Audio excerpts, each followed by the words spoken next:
Olá, vamos eliminar o desperdício? Só se for agora. Meu nome é Tia Yamashita e eu falo sobre Mottainai.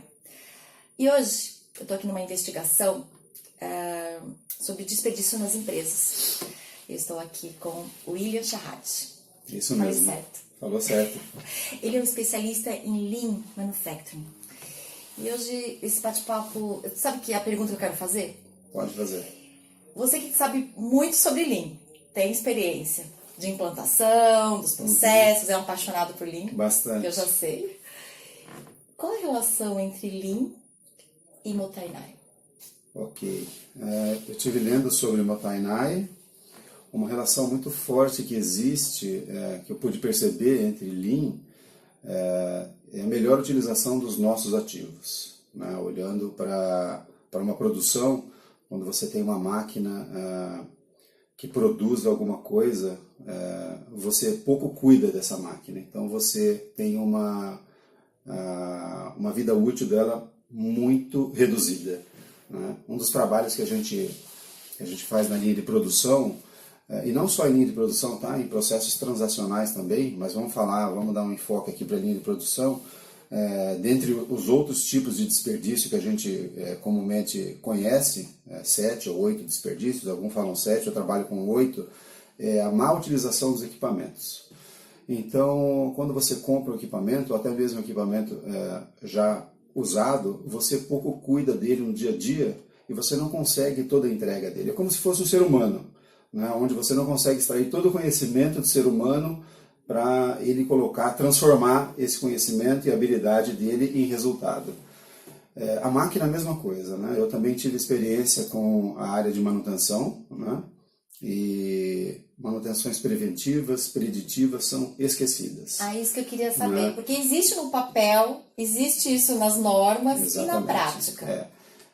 Como você mesmo disse, é muito bonito no papel, muito bonito nas normas, no conhecimento das pessoas, mas na prática, pela experiência que eu tive em toda a minha jornada, algumas etapas acabam sendo puladas, e aí você não consegue uma sobrevida do equipamento, nem em termos de produtividade, nem em termos de qualidade, né? Em todos os segmentos, né? Eu sou do segmento químico, né? Toda a minha experiência é fundamentada na área química, mas trabalhei muito com equipamentos também, né?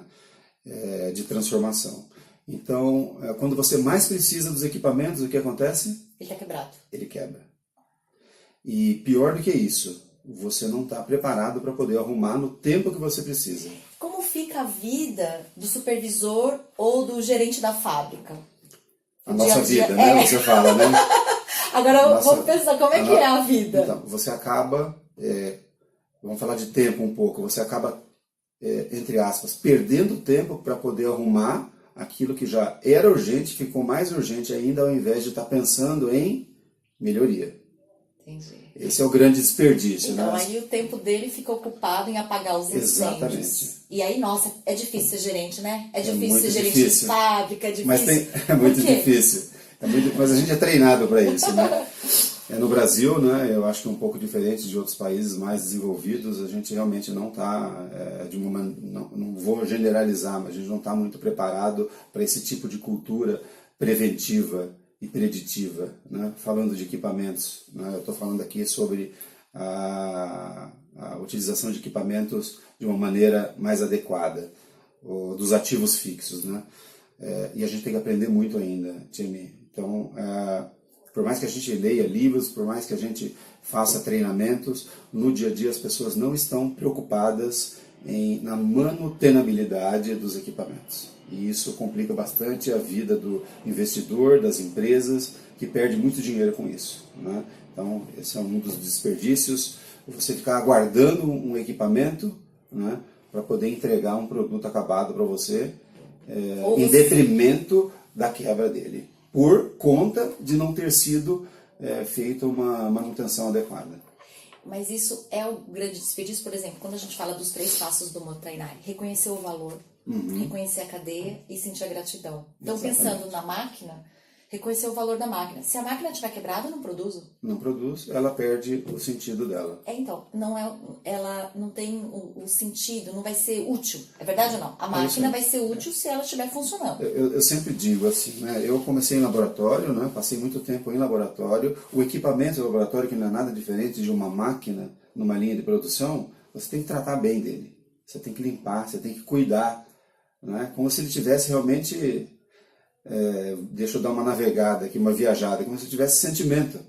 Mas quando eu falo de Montaigne, eu falo isso. Exatamente. Então, você fazer uma adequada limpeza no equipamento, no eletrodo, né, indo um pouco agora para a área de laboratório, todas as conexões, isso faz muita diferença numa análise, né? E aí, falando de qualidade, a máquina pode até entregar, mas não na qualidade que você gostaria que ela entregasse. Como ela poderia. Exatamente, mas não por conta da máquina, porque ela não foi feito o setup adequado na máquina. Esse é outro ponto bastante importante no dia a dia. E aí falando, quando reconhecer a cadeia por trás dela, uma das coisas que tem dado certo, às vezes, quando eu vejo que aquele gestor ou aquele pessoal não leva a sério aquela máquina, não cuida dela, só quer que ela produza. Enfia na tomada lá e que produza. E aí, só compartilhando a experiência, eu pego aquele grupo e falo assim, vem aqui, eu vou te mostrar quem fez essa máquina. Aí a gente vai no fabricante, sabe? Exatamente. Visita o fabricante, conhece a história da máquina, conhece os engenheiros que criaram ela, conhece o processo. A partir dessa interação, aquelas pessoas percebam, puxa vida, quantas pessoas se dedicaram, estudaram, planejaram, arquitetaram, né? Fizeram todo o planejamento para que essa máquina pudesse produzir tanto, por tanto tempo. Agora que essa máquina está comigo, a minha parte é só fazer a manutenção, a limpeza, tomar cuidado, e aí muda esse olhar. Esse ponto é bastante importante. Uma das atividades que eu tenho e tinha como responsabilidade é o desenvolvimento de projetos. O que a gente começou a fazer para trazer esse sentimento, né, da máquina, envolver a operação no desenvolvimento dos projetos. Então, quando você desenvolve uma máquina, você escolhe um dos melhores operadores e você coloca ele em uma viagem, por exemplo, onde você vai decidir qual equipamento que vai ser feito. Ele passa a ser valorizado nesse desenho, nesse desenvolvimento do projeto, e ele traz essa bagagem com ele e ele dissemina no chão de fábrica, no shop floor.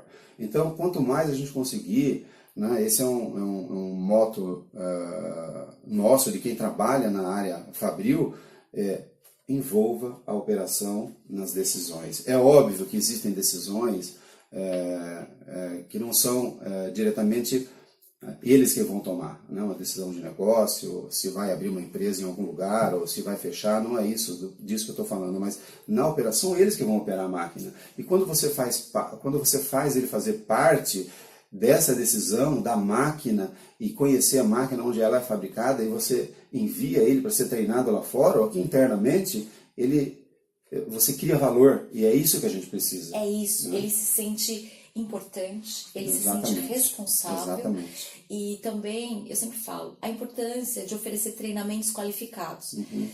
Porque muitas empresas falam, não, mas eu não posso parar ele para treinamento, porque eu estou pagando salário para ele trabalhar. Então ele vai ficar um dia fora, e quem vai pagar isso? E ainda vou ter que pagar a despesa dele fazer o treinamento, ou dele fazer essa visita. E aí eu sempre falo, então, quanto menos a gente investe no desenvolvimento do operador ou desse profissional que está ali na frente, mais ele vai desperdiçar. Mas ele desperdiça não porque ele quer, pela ignorância, porque ele não sabe. Exatamente. Então, essa é uma vertente também. Então, essa economia que você teve no início, certamente você vai pagar mais do que 3 vezes depois. Muito mais. E é dali para tudo sempre. E se for constante, aquilo só vai melhorar. Porque aquela pessoa está todos os dias no Gemba. Exatamente. Eu não, mas ele está todos os dias. Ele conhece a máquina. E tudo que ele viu, tudo que ele aprendeu, ele multiplica ali. Exatamente. Porque ele é o foco. Esse é o grande segredo, né? A gente tem né? O Brasil está começando a mudar um pouco nisso. As empresas também não incluir a operação no desenvolvimento de projetos. Isso está sendo mudado e os resultados são muito diferentes. E a experiência que eu tenho com a implantação do Motainai, quando eu falo que é desperdício, e aí eu falo, fazer com todos. Eu fazia só com a liderança. E a liderança falou, não, a gente replica. Eu falei, não é a mesma coisa. Vamos fazer com a operação. E aí, eles céticos ainda, né? Mas o que a operação pode fazer? Porque nós sabemos onde está o desperdício. Eu falei, vamos fazer com a operação. Aí a gente fazia a cooperação e eles junto, a operação. E aí, quando eles entendem o que é desperdício, aí a gente faz o mapa. Então, vamos fazer agora o mapa do desperdício. Nossa. Exatamente. Imagina o que aparece. Mais do que, né, envolver, como você mesmo disse, a operação no desenvolvimento de um projeto, ou na compra de um equipamento, ou na manutenabilidade dele também, é você dar condições de ferramentas para que ele consiga entender o que é desperdício. Isso. Né? Porque, como, né, o famoso iceberg, né? Você conhece, né? A parte de cima do iceberg é uma parte dos desperdícios, que você consegue ver, tá na sua frente, a olho nu.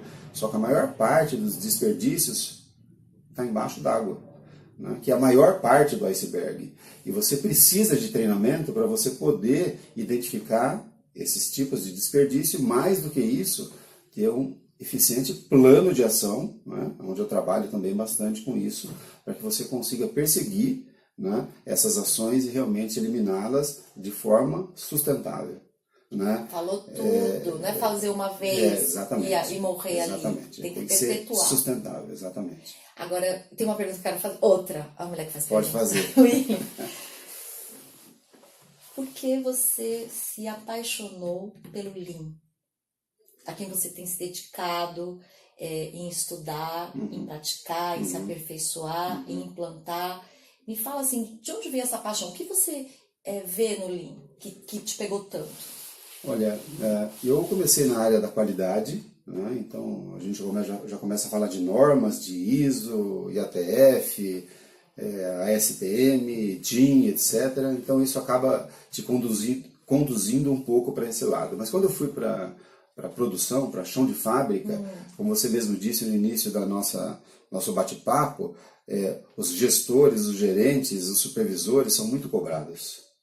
E isso é muito forte, né? E você tem que desenvolver mecanismos para que isso não te afete tanto.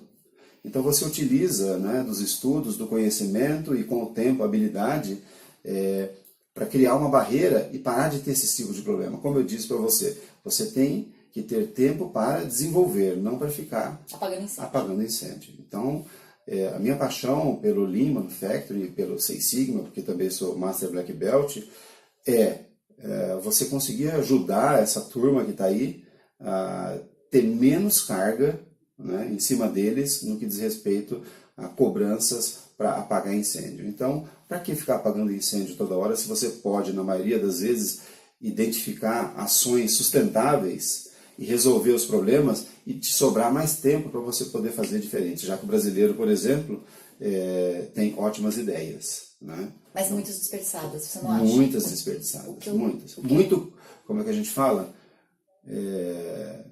A gente começa muita coisa e finaliza pouca coisa. Você falou tudo, William. Por isso que eu, nessa andança minha com o Motainai, uma das coisas que mais me dói é o desperdício de ideias. Exatamente. O desperdício de ideias milionárias. Por isso que eu tenho um projeto coisas que fala Horta de Ideias Milionárias. Falei, por que tem esse projeto, Tia? Eu falei, porque é um desperdício tão grande de ideias milionárias que eu decidi criar uma horta de ideias milionárias. Depois a gente vai dividir um pouco mais sobre esse assunto de ideias. Eu também tive como responsabilidade esse banco de ideias dentro dessa empresa que eu trabalhei, que é uma multinacional química, onde a gente conseguia absorver todas as ideias de operações de todas as outras áreas, né? Supply chain, IT, RH, a própria manutenção, a própria produção, compras, um banco de ideias, né? Onde ia para um grupo seleto de pessoas, aonde a operação fazia parte. São os interessados. Para, né, classificar aquelas que realmente seriam sustentáveis. Porque tudo bem, existem milhões e milhões de ideias, mas você precisa colocar em prática aquilo que realmente você necessita, o que a empresa necessita, o momento em que você está passando. Eu posso dar uma ideia aqui de trocar todas as lâmpadas, já estou vendo aqui, dicróicas, né, por outras lâmpadas, mas será que isso é prioridade agora para esse escritório? Talvez não, talvez seja outra coisa. Então a priorização também das ideias é um item muito importante. Coisa boa. Nossa, adorei esse papo com o William, espero que você tenha gostado desse conteúdo. Dá um like no vídeo, se inscreve no canal, continue nos acompanhando. William, É isso aí. Obrigada. Muito obrigado a E vocês. até a próxima. Até mais. Tchau. Tchau, tchau.